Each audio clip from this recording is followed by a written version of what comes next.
नमस्कार। कक्षा 5 पाठ 4 मिलकर करें सफाई। सफाई से हम सबको मिलकर सफाई करनी चाहिए, चाहे वो विद्यालय हो चाहे वो घर हो। हम सबको अपनी साफ सफाई का पूरा ध्यान रखना चाहिए। हमारे विद्यालय में 2 अक्टूबर को गांधी जयंती बनाई जा रही थी। इस दिन पूरे भारत में स्वच्छ भारत मिशन के तहत सभी जगह जगह सफाई चल रही थी। विद्यालय में भी स्वच्छता अभियान कार्यक्रम चलाया गया। गंगा ने उसमें बढ़ चढ़कर भाग लिया। संपूर्ण सफाई होने के बाद गंगा ने देखा कि विद्यालय बहुत ही सुंदर लग रहा था। गंगा ने घर जाकर अपनी माँ को बात बताई और कहा कि माँ, घर की सफाई करने में भी मैं भी आपकी मदद करूँगी। यानी कि विद्यालय में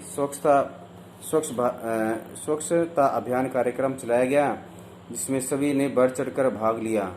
साफ सफाई करने के बाद गंगा ने देखा कि विद्यालय बहुत ही सुंदर लग रहा था। मगर हम सबको पता है कि जब भी कहीं भी कोई भी साफ सफाई होती है, जो परिसर वह स्थान बहुत ही सुंदर लगता है। मगर भारत सरकार ने इस कार्यक्रम को 2 अक्टूबर 2014 को इस मिशन को प्रारंभ किया था और इसे पूरे राष्ट्रीय स्तर पर इसे लागू किया गया था। इस दिन सरकारी आवास, कार्यालय, विद्यालय, अनेक शिक्षण संस्थानों पर यह कार्यक्रम आयोजित किया जाता है। इस दिन पूरे परिसर की हर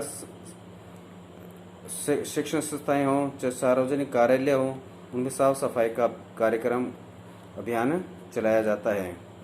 कुछ दिनों बाद गंगा ने जब विद्यालय के लिए चली तो उसने देखा कि गली मोहल्ले में कचरे का ढेर लगा था।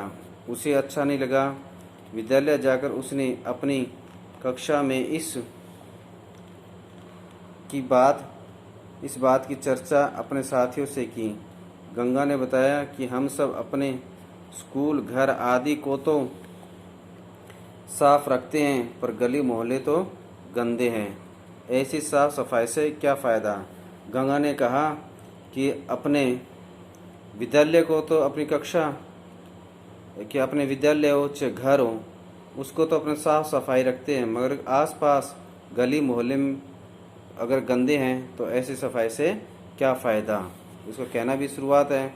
जब हम विद्यालय में और या घर हो चाहे कितना सुंदर हो, और आसपास का चाहे विद्यालय और घर के आसपास का जो परिसर अगर वो गंदा है तो फिर वो सफाई सुंदर नहीं लगती है। एक शुरुआत।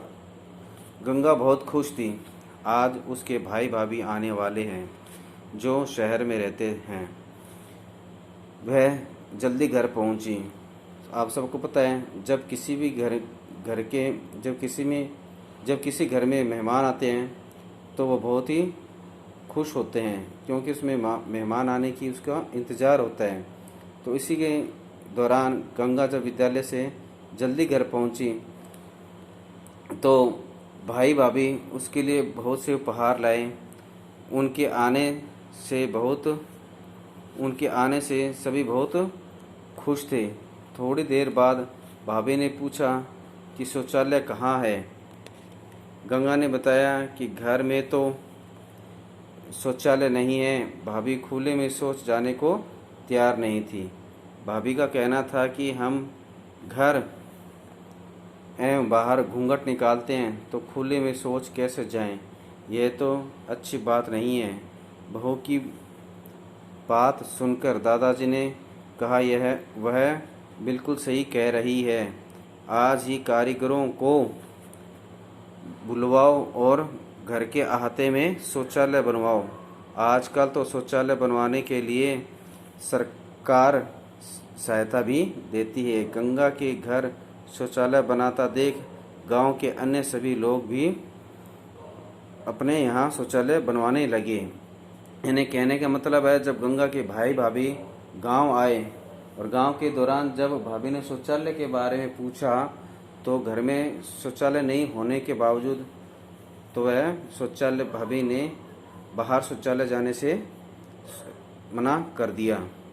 उनका भी कहना सही है, जब घर या घर के बाहर तो घूंघट करते हैं मगर बाद में अपन क्या है खुले में सो जाने के लिए तैयार नहीं थी। तो कुल मिला के बात यह है इसकी हम सबको घर में ही शौचालय बनवाना चाहिए और इसके लिए तो सरकार भी सहायता देती है।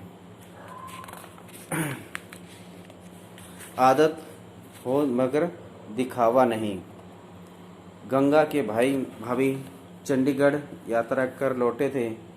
उन्होंने वहाँ के स्कूल से फ़ोटो दिखाई। गंगा ने देखा कि सभी जगह साफ सुथरी थी। वह विचार करने लगी कि हमारे घर तो छोटे हैं और सब जगह इतनी सफाई नहीं है। भाई के मित्र जिसके घर भाई भाभी जाकर लौटे थे कुछ दिनों बाद गांव आने वाले हैं। ऐसे तो उनको अच्छा नहीं लगेगा। उसने भाभी से इस संबंध में बात की। भाभी समझदार थी।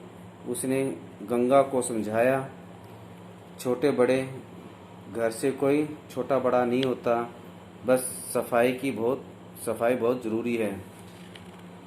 यह किसी को दिखाने के लिए नहीं होनी चाहिए वरन ये हमारी आदत का हिस्सा होनी चाहिए।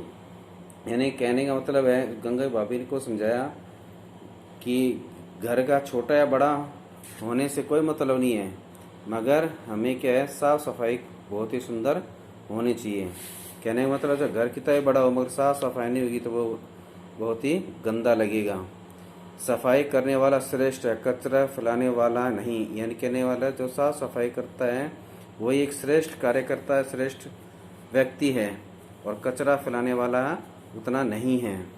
तो कहने का मतलब भाभी के समझाने पर गंगा ने उसके सहेलियों ने सफाई को अपनी आदत बनाने के लिए कुछ संकल्प लिए। हम अपनी कक्षा में कागज़, पेंसिल के छिलके, टॉफ़ी के रैपर आदि नहीं फेंकेंगे। हम दीवारों, फर्श अथवा फर्नीचर पर नहीं लिखेंगे, उन्हें गंदा नहीं करेंगे। हम जगह जगह नहीं थूकेंगे और कचरा भी नहीं फेंकेंगे।